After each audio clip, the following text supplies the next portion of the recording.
उद्देश महाराष्ट्र शासनाचा नाही आणि महानगरपालिकेचा देखील नाही। अनिल परबजी। सभापती महोदय, एक महत्त्वाच्या मुद्द्यावरती सचिन अहिर यांनी आपलं लक्षवेधीद्वारे लक्ष वेधले। मुंबईसाठी हा अतिशय महत्त्वाचा विषय। साधारण 300 एकरची जमीन ही विकसित होणार आहे आणि ही विकसित होणार आहे याच्या बाबतीत मंत्री महोदयांनी सांगितलं की आंतरराष्ट्रीय शहर आहे, या शहरामध्ये फार चांगल्या गोष्टी असायला पाहिजेत। आम्ही कुठे नाही म्हणतोय, परंतु त्या कुठे असायला पाहिजेत, कशा असायला पाहिजेत, त्याचा मुंबईच्या लोकांना काय फायदा होणार आहे, मुंबईच्या लोकांचा ह्या विकासामध्ये काय सहभाग असायला पाहिजे, या सगळ्या गोष्टी देखील स्पष्ट व्हायला पाहिजे।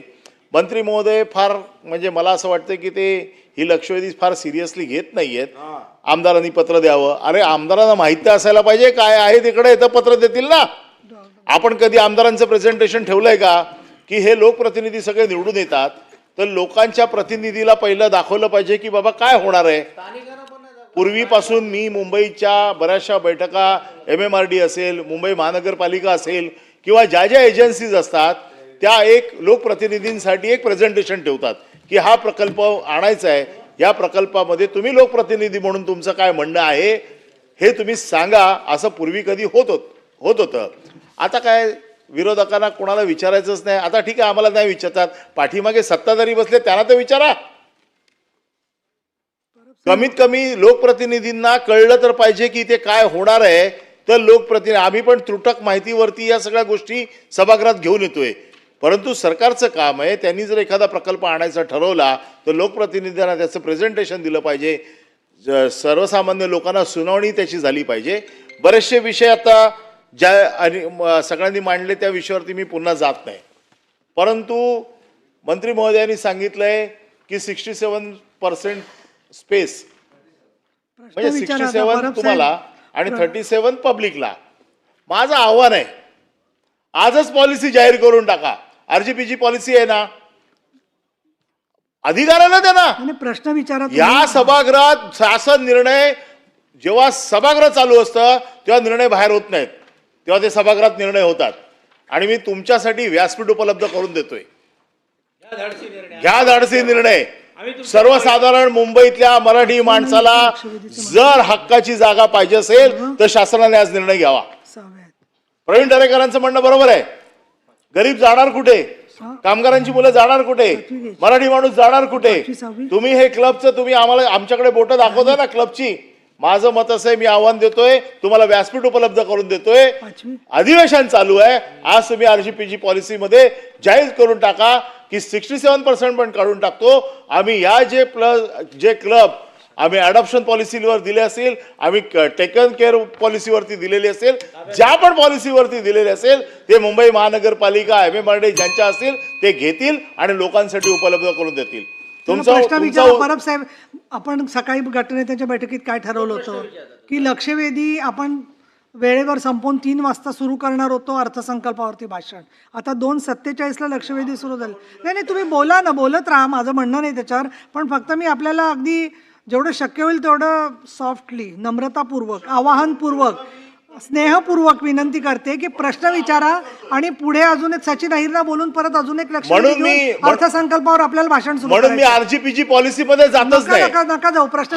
मी फक्त डायरेक्ट प्रश्न विचारतोय की राज्य सरकारच्या मनात आहे ना की गरीबाला न्याय मिळाला पाहिजे, मराठी माणसाला फिरायला मिळालं पाहिजे, गरीबाची कामगाराची मुलं मोकळा श्वास घ्यायला पाहिजे, मैदानात फिरायला पाहिजे, मैदानात क्रिकेट खेळायला पाहिजे। राज्य शासनाने आज जाहीर करावं की हे सगळे क्लब आम्ही ताब्यात घेतोय आणि गरिबांसाठी आम्ही ओपन करून टाकतोय। नंबर 1 स्पेसिफिक प्रश्न आहे आणि प्रवीण दरेकरांचं समाधान झालं तर आम्ही असं समजू की सगळ्यांचं समाधान झालं। नंबर 2, आपण जे प्रेझेंटेशन देणार आहात हे प्रेझेंटेशन आमदारांना देणार, आमदारांच्या सूचना याच्यामध्ये तुम्ही घेणार, सर्वसामान्य लोकांची सुनावणी लावणार का। नंबर 3, जो सचिन अहिर यांनी प्रश्न विचारलेला आहे की हेलिपॅड बांधून ज्याला काहीच खर्च नाहीये, जो खर्च तुमच्या महानगरपालिकेच्या आवाक्यात आहे, तरी देखील तुम्ही तिकडे पब्लिक पार्टिसिपेशन नाही PPP मॉडेल लावून तुम्ही बाकीच्यांची धन करायची जी काही योजना आणलेली आहे ही योजना रद्द करून जर तशीच गरज असेल तर राज्य शासन स्वतःच्या पैशाने हेलिपॅड तिथे बांधणार का? 3च प्रश्न आहेत. पण याच्या अगोदर असं सांगितलं होतं की तो स्कोपच्या बाहेरचा विषय आहे. तरी देखील त्यावर चर्चा करायची असेल तर वेगळ्या आयुधानं ती देखील चर्चा तुम्ही आणू शकता. त्याला आम्ही उत्तर द्यायला सक्षम आहोत, त्याच्याबद्दल काही प्रश्न नाही. दुसरा महत्त्वाचा विषय हेलिपॅडचा जो आहे, तो हेलिपॅडचा जो आपला गैरसमज होतोय की हेलिपॅड हे आपण कुठेतरी जमिनीवर करतोय, ते हेलिपॅड आपण समुद्रामध्ये करतोय म्हणून तो खर्च आपल्याला जास्त दिसतोय. आणि ते हेलिपॅड करत असताना देखील जरी PPP मॉडेल असलं तरी सगळं काय ते सिंगानियाज वापरणार आहेत अशातला भाग नाही. ते कॉमन पब्लिकला देखील वापरायला शासन आणि महानगरपालिका देणार आहे. त्याच्यामुळं कुठंतरी एका उद्योजकाबरोबर PPP मॉडेल आपण करतोय म्हणजे ते हेलिपॅड त्या उद्योजकाच्याच मालकीचं झालं असं सांगण्याचा जो प्रयत्न केला जातोय ते देखील चुकीचं आहे. आणि तिसरा मुद्दा जो परब साहेबांनी सांगितला की प्रेझेंटेशनच्या बाबतीमध्ये, त्याचं उत्तर मी सुरुवातीलाच दिलं होतं की मी माननीय उपमुख्यमंत्री शिंदे साहेबांना देखील विनंती करेन की आपल्या सगळ्यांची मागणी आहे की या संदर्भामध्ये एक बैठक लावावी आणि ती बैठक लावायच्या अगोदर महानगरपालिकांच्या आयुक्तांना निर्देश दिले जातील की मुंबई नगरातले जेवढे आमदार आहेत त्यांना या संपूर्ण प्रकल्पाचं प्रेझेंटेशन द्यावं. ठीक आहे, प्रेझेंटेशनचा जो मुद्दा आहे ना परब साहेब, त्याच्यात मला एक असं वाटतं त्यांनी मंत्री महोदयांनी तर मान्य केलेलंच आहे, परंतु गेले 5 वर्ष इलेक्शनच झालेली नाही आहे. या पार्श्वभूमीवरती सगळ्या शहरांमध्ये तुमचा जो प्रश्न आहे, सुनील शिंदे थांबा जरा खाली आता, तर त्याच्यामुळे अनेक शहरांच्या मध्ये लोकांची मागणी आहे, तर ठिकठिकाणी सादरीकरण करणं योग्य आहे ना. त्याच्यात त्यांनी सांगितलं तुम्हाला तो फंड नगरविकासचा आहे. आता महाराज परब साहेब, लोकप्रतिनिधी म्हणून तुम्ही आमदार म्हणून ट्रीट करून सगळा निधी वाटला. मग लोकप्रतिनिधी म्हणून आमदार आम्ही आहोत का? आम्हाला बोलवून आम्हाला विचारू शकले असते मुंबईच्या लोकांना. बद्दल नंतर मला वाटतं उपमुख्यमंत्र्यांशी बोलून त्यांची जी व्यथा आहे ती समजून घ्या आणि त्यातून मार्ग काढा. सचिन भाऊ, आता किती वेळ तुम्ही गटनेत्यांच्या नाही एक तू शिंदेना मग अर्थसंकल्पावरचं भाषण 1 तास पुढे ढकलायची गोष्ट करू का मी?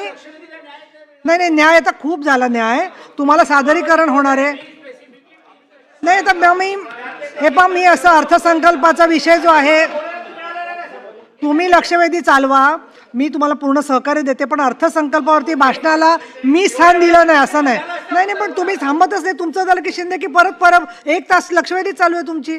बोला आता. तुम्ही शांत, तुम्ही थोडा शांत झाल्यानंतर बोलतो. नाही, मी शांतच आहे आता. मी थंड पडायची वेळ नाही. सभापती महोदय 3 विषय मी मांडले होते. 3 विषय मी मुद्दे मांडले होते. तुम्ही हेलिपॅडचा बोललात नाही, आता त्यांना बोलले. सभापती महोदय ते बोलताना रेकॉर्डवर आलं का आपण हेलिपॅड समुद्रावर, तसं नाही आहे. तुमच्याच उत्तरामध्ये तुम्ही म्हटलेलं आहे की कोस्टलच्या बांधकामं करण्यासाठी जी जागा राहिली, जेटी राहिली, त्या जेटीवरती तुम्ही बांधता. हा मला खुलासा करायचा आहे. रेमेंड असो किंवा अंबानी कोणाच्या आकच नाही आहे. प्रॉब्लेम कुठे येतोय की आपण स्वतः करू शकतो. काय गरज आहे आपल्याला त्यांच्याकडे करायची? अंबानीच्या बद्दल पण काय आकच नाही आहे. पण आपण स्वतः, सभापतीमध्ये आपण स्वतः गार्डन बनवू शकतो का? आपण त्यांना देण्याचं काम करतोय. आज तुम्ही जिओ गार्डनमध्ये जाऊ शकता का? नाही होऊ शकत. सभापतीमध्ये माझं एवढंच म्हणणं आहे की तुम्ही शब्द मुंबईकरांना दिला होता की आम्ही ही जागा मोकळीच ठेवणार आहात.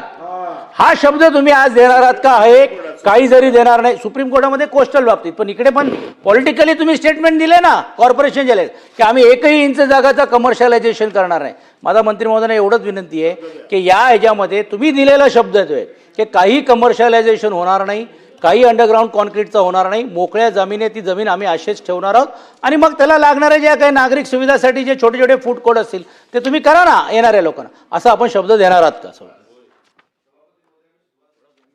ही जी जागा आहे ही सेंट्रल पार्कसाठी आहे. त्याच्यावर जे काय होणार आहे त्याचं प्रेझेंटेशन देखील सगळ्या सन्माननीय आमदारांना आम्ही देऊ. बंटी पाटील साहेबांनी सांगितलं की तुम्हाला पण दिलं पाहिजे. जे या लक्षवेधीवर बोललेले त्यांना आपण ते प्रेझेंटेशन देऊ आणि मुंबईच्या आमदारांना देऊ. पण ह्याचं कुठेही व्यापारीकरण होणार नाही, मी सुरुवातीलाच सांगितलेलं आहे. ठीक आहे. लक्षवेधी 7वी ज्ञानेश्वर म्हात्रे.